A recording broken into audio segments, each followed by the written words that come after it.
News 18 Jammu Kashmir के digital platform पर मैं मोहम्मद तस्कीन आपकी खिदमत में हाजिर हूं और हम इस वक्त बानहाल में मौजूद हैं।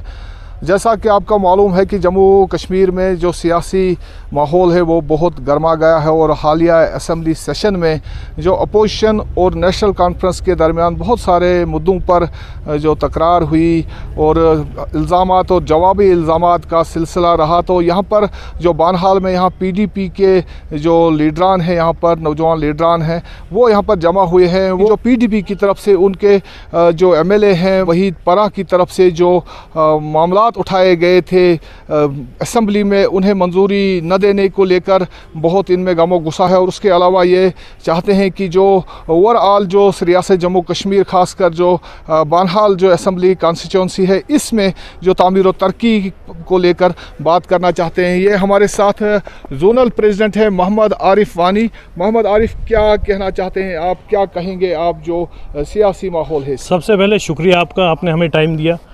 कहने का ये मतलब है हमारा, आज प्रेस ब्रीफ देने का ये मतलब है, देखो जो हमारी कॉन्स्टिट्यूंसी, पहले मैं अपनी कॉन्स्टिट्यूंसी बानिहाल की बात करूंगा। हमारी कॉन्स्टिट्यूंसी में जो इलेक्शन से पहले सरकार ने वादे किए थे कि जो भी इनका इलेक्शन मैनिफेस्टो था उनमें एक भी काम अभी तक हमारी कॉन्स्टिट्यूंसी में नहीं हुआ, ना दिख रहा है हमें। सबसे पहले आप देखिए, इन्होंने इलेक्शन से पहले अपने मैनिफेस्टो में 200 यूनिट बिजली का वादा किया लोगों से कि हम 200 यूनिट बिजली मुफ्त देंगे। तो परसों बदकिस्मती से वज़ीर आला साहब की एक प्रेस कॉन्फ्रेंस में वो बोल रहा है कि जब मेरी आंटी जी प्रीपेड मीटर लगाएगी, आम लोग क्यों नहीं लगाएंगे? जनाब, यहाँ पे गरीब लोग रहते हैं, अगर आपकी आंटी प्रीपेड मीटर लगा सकती है, वो एक मतलब उनकी जो नेटवर्क है वो बहुत अच्छी है। यहाँ के हम जो पहाड़ी लोग हैं, यहाँ पर गरीब इलाका है, यहाँ के लोग तो मुश्किल से बिजली का किराया पहले एफोर्ड कर पाते थे। लेकिन जो प्रीपेड मीटर है, आपको पता है प्रीपेड मीटर एक सिम की तरह है। जैसे हम पहले एक सिम लिया करते थे, उसमें 200 रुपये डाल के 50 रुपये उसमें टॉक टाइम आता था। इन्हें जितने भी वादे आज तक किए सब झूठे वादे किए, आज तक इनका एक भी वादा यहाँ पे पूरा नहीं हुआ। जो असम्बली में हंगामा हो रहा, जो PDP और तकरार रही हुकूमत के दरमियान, उस पर क्या? देखिए, उसमें हमारे MLA वहीद परा साहब ने जो बिल लाया था, वो लैंड का बिल लाया था, वो पब्लिक का बिल था।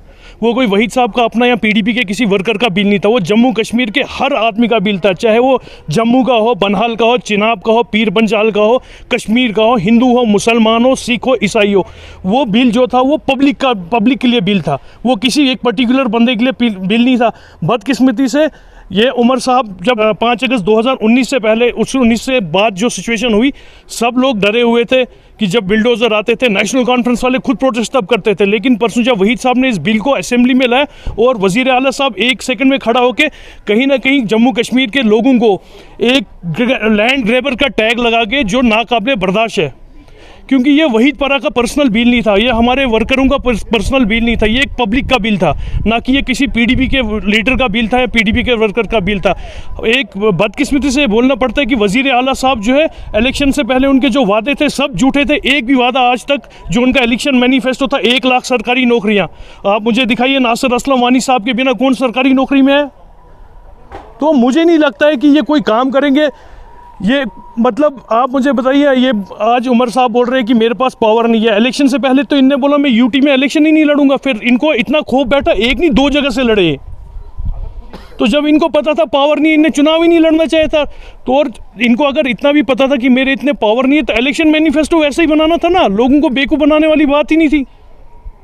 आप यहाँ पर दूसरी बड़ी पार्टी उभरे हैं यहाँ गूल बानहाल कॉन्स्टिट्यूंसी में। इम्तियाज़ अहमद शान जो आपके कैंडिडेट थे वो दूसरे नंबर पर रहे, भारी वोट उनने लिए। तो क्या अब आप लोगों को जो अवामी सतह से जो मसाइल और मुश्किलात है उन बारे में आप लोगों से देखिए जनाब, हमें खाली हमारे लोग नहीं पूछते।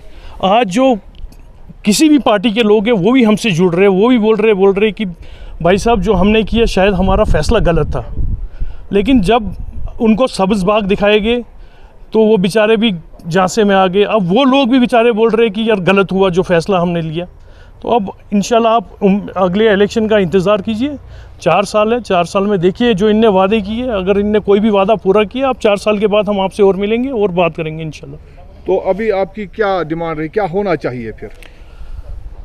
जो इनके वादे थे, देखिए इनने 200 यूनिट बिजली एक गरीब के लिए 200 यूनिट बिजली इनने कहा था कि हम देंगे, दे दीजिए।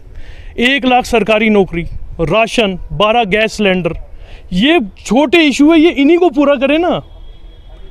बड़े इशू तो ये कर नहीं सकते, ये इस छोटे इशू को हल नहीं कर सकते, बड़ा क्या करेंगे। शुक्रिया। शुक्रिया। ये पीडीपी के जोनल प्रेसिडेंट हमारे साथ थे बानहाल के मोहम्मद आरिफ वानी, और इनका ये कहना था कि जो सरकार की तरफ से वादे किए गए थे इन पहाड़ी इलाकों में अभी तक उनका इतलाक नहीं हुआ। ज़मीनी सतह पर किसी भी किस्म का कोई वो जो वादे किए गए थे वो पूरे नहीं किए गए हैं। जो आम लोग हैं ये कह रहे हैं कि लोग, न सिर्फ लोग बल्कि नेशनल कॉन्फ्रेंस को वोट देने वाले भी इनसे रब्ता कर रहे हैं कि जो मसले और मसाइल उनको दरपेश वो हल नहीं हो रहे हैं, उसको लेकर वो परेशान हैं। इसलिए मेंबर असम्बली को भी और हुकूमत को भी चाहिए कि वो अपने वादों पर कायम रहें और जो उन्हें वादे आवाम के साथ किए हैं उन्हें पूरा करें, ताकि लोग जो है वो जो उनके मसाइल और मुश्किलात हैं उनसे छुटकारा पा सकें। मैं मोहम्मद तस्कीन, न्यूज़ 18 के लिए बानहाल से।